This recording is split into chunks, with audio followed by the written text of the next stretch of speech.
జనవరి 7, 1943 hotel New Yorker. బయట నార్మల్గానే ఉంది, కానీ రూమ్ నెంబర్ 3327లో మాత్రం ఒక అన్సెటిలింగ్ సైలెన్స్.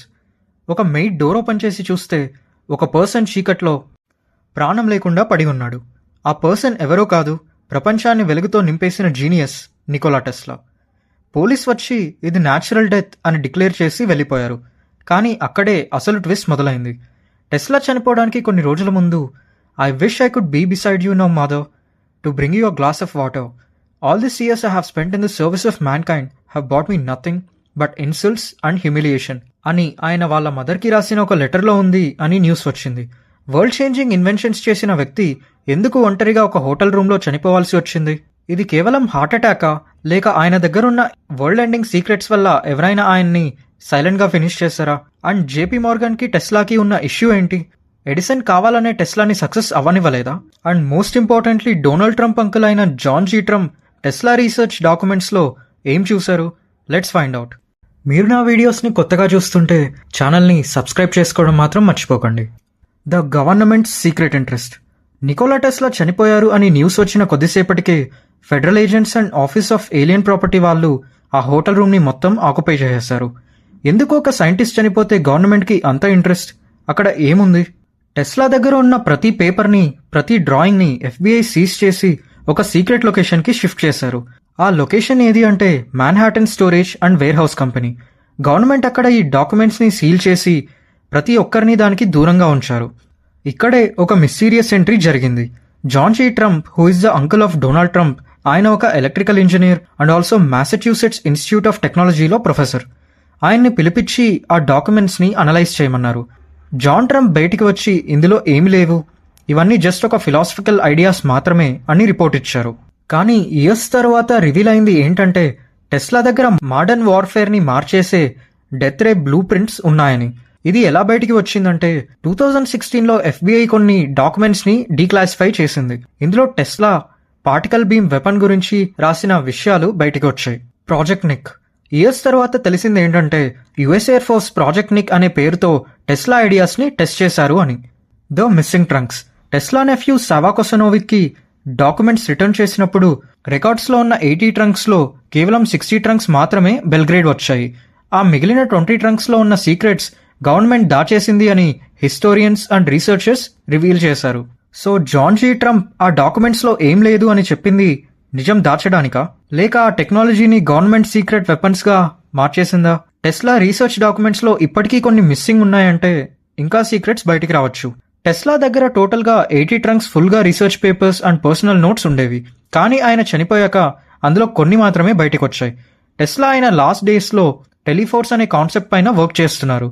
దీన్నే మనం ద డెత్ రే అని పిలుస్తున్నాం. ఇది ఒక ఎనర్జీ బీమ్. ఇది 200 మైల్స్ డిస్టెన్స్లో ఉన్న 10,000 ఎనిమీ ప్లేన్స్ని ఒకే దెబ్బతో ఎవాపరేట్ చేయగలదు. గవర్నమెంట్కి ఆ డెత్ రే బ్లూ ప్రింట్స్ దొరికాయా? దొరికితే అవి ఇప్పుడు ఎక్కడ ఉన్నాయి అనేది ఒక మిస్టరీ. చాలా మంది నమ్మడం ఏంటంటే ఇప్పటికీ మనం చూస్తున్న modern laser weapons and electromagnetic pulse technology అంతా ఆ రోజు సీజ్ చేసిన టెస్లా పేపర్స్ నుండి వచ్చాయని. The mind of a god. Nikola Tesla అంటే మనందరికీ తెలిసింది alternating current and wireless electricity. కానీ టెస్లా కేవలం ఒక సైంటిస్ట్ మాత్రమే కాదు, ఆయన ఒక ఫ్యూచరిస్టిక్ విషనరీ. ఆయన మెంటల్ కేపబిలిటీస్ ఏంటో తెలిస్తే ఎవరైనా షాక్ అవ్వాల్సిందే. టెస్లాకి intense photographic memory and visual thinking ఉండేది. జనరలీ సైంటిస్ట్ ఒక పేపర్ పైన బ్లూ ప్రింట్స్ వేస్తారు, బట్ టెస్లా ఒక మెషిన్ని ముందే తన మైండ్లోనే అసెంబుల్ చేసి అది 10 ఇయర్స్ తర్వాత ఎలా వర్క్ అవుతుందో, ఎక్కడ రిపేర్ వస్తుందో కూడా ప్రిడిక్ట్ చేయగలరు. దీన్నే విజువల్ సిమ్యులేషన్ అంటారు. The entry. 1884లో ఆయన అమెరికాకి ఎంటీ హ్యాండ్స్తో రాలేదు. ఆయన దగ్గర ఒక రికమెండేషన్ లెటర్ ఉంది. అది చార్ల్స్ బ్యాచ్లర్ ప్యారిస్లో ఉన్న కాంటినెంటల్ ఎడిసన్ కంపెనీలో టెస్లా వర్క్ని అబ్జర్వ్ చేసి ఆయన టాలెంట్కి ఇంప్రెస్ అయ్యి ఈ లెటర్ రాశారు. ఎడిసన్కి రాసిన ఆ లెటర్లో I know 2 great man in this world, one is you అంటే Edison and the other is this young man Tesla అని రాసి ఉంది. ఇమాజిన్, అప్పటికే ఆయన కేపబిలిటీ ఏంటో వరల్డ్ క్లాస్ ఎక్స్పర్ట్స్కి తెలుసు. The sacrifice. టెస్లా తన పర్సనల్ లైఫ్ కంటే హ్యుమానిటీని నెక్స్ట్ లెవెల్కి తీసుకెళ్లాలి అన్న టార్గెట్తోనే ఉన్నారు. కానీ టెస్లా ఆయన మిషన్ కోసం ఆయన పర్సనల్ లైఫ్కి ఎక్కువ టైం ఇవ్వలేదు. అసలు ఒక పర్మనెంట్ హోమ్ కూడా కట్టుకోలేదు. తన ప్రయారిటీ ఎప్పుడు ఎనర్జీ రీసెర్చ్ అండ్ ఇన్వెన్షన్స్ మీదే ఉండేది. కానీ ఇలాంటి విషనరీకి ఎండ్ ఆఫ్ ద లైఫ్ లో ఏం దక్కింది? మన హిస్టరీలో ఇది ఒక డార్క్ ఫేస్. టెస్లా తన పేటెంట్స్ ని అండ్ ఐడియాస్ ని కార్పొరేట్ జైంట్స్ లైక్ వెస్టింగ్ హౌస్ కి వదిలేశారు. రిజల్ట్ గా ఆయన లాస్ట్ డేస్ లో extreme poverty and social humiliation face చేశారు. ప్రతి ఇన్వెన్షన్ ని రిజెక్ట్ చేస్తూ ఆయన్ని ఒక మ్యాడ్ సైంటిస్ట్ గా చూశారు. ఒక మనిషి ప్రపంచాన్ని వెలుగులో ముంచాలి అనుకున్నారు, కానీ ఆయన మాత్రం చీకట్లో ఒక హోటల్ రూమ్ లో ఒంటరిగా చనిపోయారు. టుడే మన wireless technology and power systems కి బేస్ ఆయన విషనే. The war of currents, Edison versus Tesla. హిస్టరీలో ఎడిసన్ ని ఒక గ్రేట్ ఇన్వెంటర్ గా చూపిస్తారు, కానీ టెస్లా లైఫ్ లో ఎడిసన్ ఒక విలన్ గా కనిపిస్తారు.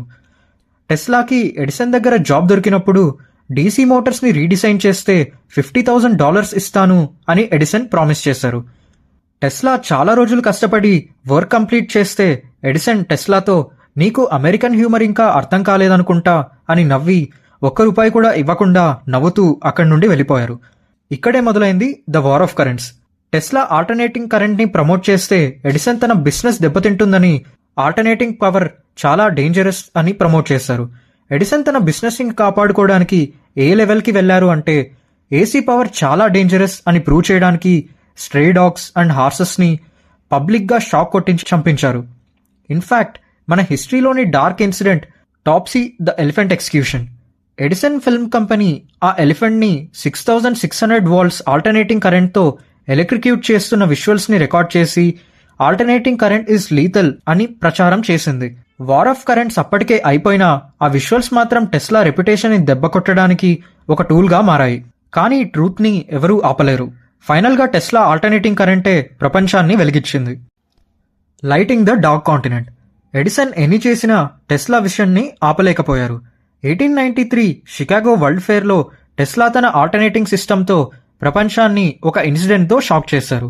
ఆ ఫేర్ లో లక్షల లైట్ బల్బ్స్ ఒకేసారి వెలిగినప్పుడు జనం అది బ్లాక్ మ్యాజిక్ అనుకున్నారు. దీనితో పాటు నయాగరా ఫాల్స్ దగ్గర world's first hydro electric power plant ని బిల్డ్ చేసి లాంగ్ డిస్టెన్స్ ఎలక్ట్రిసిటీ పాసిబుల్ అని ప్రూవ్ చేశారు. ఈ రోజు మనం యూజ్ చేస్తున్న ఫ్యాన్ నుండి ఎలక్ట్రికల్ మోటార్స్ వరకు ప్రతి ఒక్కటి టెస్లా ఇండక్షన్ మోటార్ ప్రిన్సిపల్ పైనే రన్ అవుతున్నాయి. టెస్లా ప్రపంచాన్ని వెలుగులో ముంచారు, కానీ ఆయన లైఫ్ మాత్రం చీకట్లోకి వెళ్లడం మొదలైంది. The tower of power. టెస్లాకి ఎలక్ట్రిసిటీని వైర్స్ ద్వారా పంపడం చాలా చిన్న విషయంలా అనిపించింది. ఆయన డ్రీమ్ ఏంటంటే ఈ ప్రపంచం మొత్తం వైర్లెస్ గా కనెక్ట్ అవ్వాలి అని.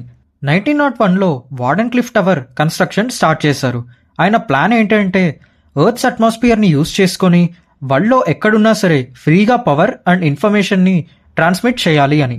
ఇప్పుడు మనం వాడుతున్న wifi, smart phone and radio communication కి అసలు బ్లూ ప్రింట్ ఆ రోజు టెస్లా మైండ్ లో వచ్చింది. If you want to find the secrets of the universe, think in terms of energy, frequency and vibration. ఇది టెస్లా నమ్మే ఫార్ములా. కానీ ఈ రెవల్యూషనరీ ఐడియానే ఆయన డౌన్ఫాల్ కి స్కెచ్ వేసింది. Financial assassination, the entry of JP Morgan. టెస్లాకి ఫండింగ్ ఇచ్చిన Wall Street giant JP Morgan ఎప్పుడైతే ఫ్రీ వైర్లెస్ ఎనర్జీ గురించి విన్నారో వెంటనే షాక్ అయ్యారు. మోర్గన్ కి కావాల్సింది హ్యుమానిటీకి హెల్ప్ చేయడం కాదు, ప్రాఫిట్స్.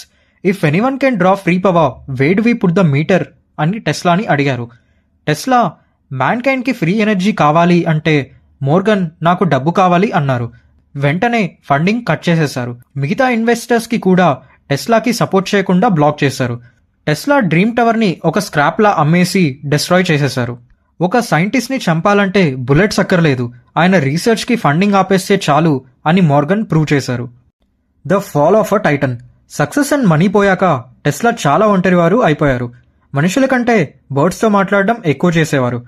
న్యూయార్క్ లో చిన్న చిన్న హోటల్స్ మారుతూ ఫైనల్ గా హోటల్ న్యూయార్కర్ కి చేరారు. ఆయన అప్పుడు కూడా time and space and anti gravity space crafts పైన రీసెర్చ్ చేస్తూ ఉండేవారు. ఆయన దగ్గరున్న సీక్రెట్స్ బయటకు వస్తే ప్రపంచంలోని ఎనర్జీ ఇండస్ట్రీస్ అన్నీ కొలాప్స్ అయిపోతాయి అని చాలా మంది భయపడ్డారు. టెస్లా చనిపోయాక ఆయన పేపర్స్ ని ఇన్వెస్టిగేట్ చేసిన జాన్ జీ ట్రంప్ పైన చాలా కాన్స్పిరసీ థియరీస్ ఉన్నాయి. జాన్ ట్రంప్ ఎంఐటీలో ఒక బ్రిలియంట్ ఇంజనీర్, సో ఆయనకి టెస్లా రీసెర్చ్ డెప్త్ బాగా తెలుసు. సో అఫీషియల్ గా నథింగ్ డేంజరస్ అని రిపోర్ట్ ఇచ్చినా చాలా మంది నమ్మడం ఏంటంటే టెస్లా దగ్గర ఉన్న 0 point energy and teleportation secrets ని గవర్నమెంట్ కి హ్యాండ్ ఓవర్ చేసేశారు అని.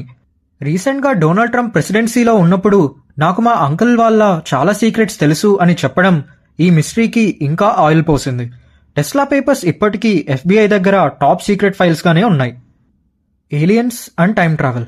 టెస్లా కేవలం ఫిజిక్స్తోనే ఆగిపోలేదు. ఆయన 369 అనే నెంబర్స్ యూనివర్స్కి కీస్ అని చెప్పేవారు. అంతేకాదు 1899లో కొలరాడో స్ప్రింగ్స్లో రీసెర్చ్ చేస్తున్నప్పుడు టెస్లాకి స్పేస్ నుండి కొన్ని రిపిటేటివ్ సిగ్నల్స్ వచ్చాయి, అవి ఏలియన్స్ నుండి వచ్చిన మెసేజెస్ అని టెస్లా నమ్మేవారు అని టాక్స్ ఉన్నాయి. ఇంకొన్ని థియరీస్ ప్రకారం టెస్లా ఫిలడెల్ఫియా ఎక్స్పెరిమెంట్లో ఇన్వాల్వ్ అయ్యి ఒక షిప్ని టెలిపోర్ట్ చేయడానికి హెల్ప్ చేశారు అని అంటారు. ఇవి ఫ్యాక్ట్సా లేక ఇమాజినేషనా అన్నది పక్కన పెడితే టెస్లా ఆలోచన మాత్రం మన ఇమాజినేషన్కి అందనంత దూరంలో ఉండేది. 1895లో ఒక మిస్టీరియస్ ఇన్సిడెంట్ జరిగింది. టెస్లా తన ల్యాబ్లో ఒక రెసొనెన్స్ ఎక్స్పెరిమెంట్ చేస్తున్నప్పుడు యాక్సిడెంటల్గా 3.5 మిలియన్ వాట్స్ హై ఫ్రీక్వెన్సీ ఎలక్ట్రిసిటీకి ఎక్స్పోజ్ అయ్యారు. ఆయన అసిస్టెంట్ వెంటనే పవర్ ఆఫ్ చేసి ఆయన్ని సేవ్ చేశారు. కానీ తర్వాత టెస్లా ఒక షాకింగ్ విషయం చెప్పారు.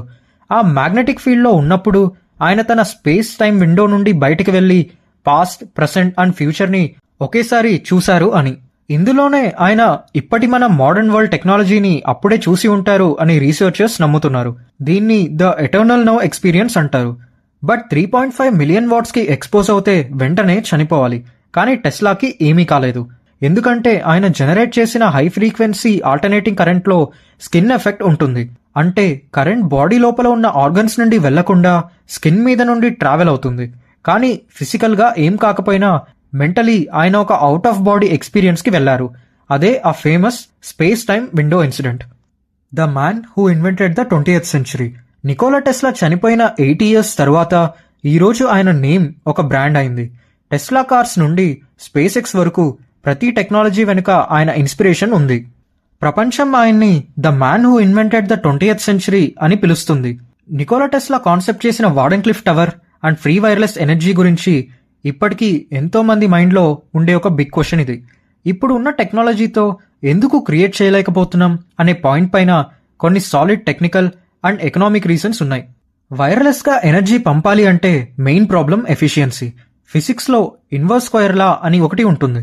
అంటే డిస్టెన్స్ పెరిగే కొద్దీ ఎనర్జీ ఇంటెన్సిటీ చాలా ఫాస్ట్గా తగ్గిపోతుంది.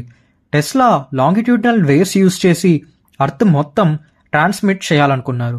కానీ మోడర్న్ సైన్స్ ప్రకారం చాలా వరకు ఎనర్జీ అట్మాస్ఫియర్లో హీట్గా వేస్ట్ అయ్యే ఛాన్స్ ఎక్కువ. ఇప్పుడు ఉన్న వైర్స్తో మనకి 90% ఎఫిషియన్సీ ఉంటే వైర్లెస్గా అది జస్ట్ 10 to 20% కూడా ఉండకపోవచ్చు. అండ్ వార్డెన్క్లిఫ్ టవర్ లాంటి టెక్నాలజీని గ్లోబల్ స్కేల్లో బిల్డ్ చేయాలి అంటే $trillions ఇన్వెస్ట్ చేయాలి.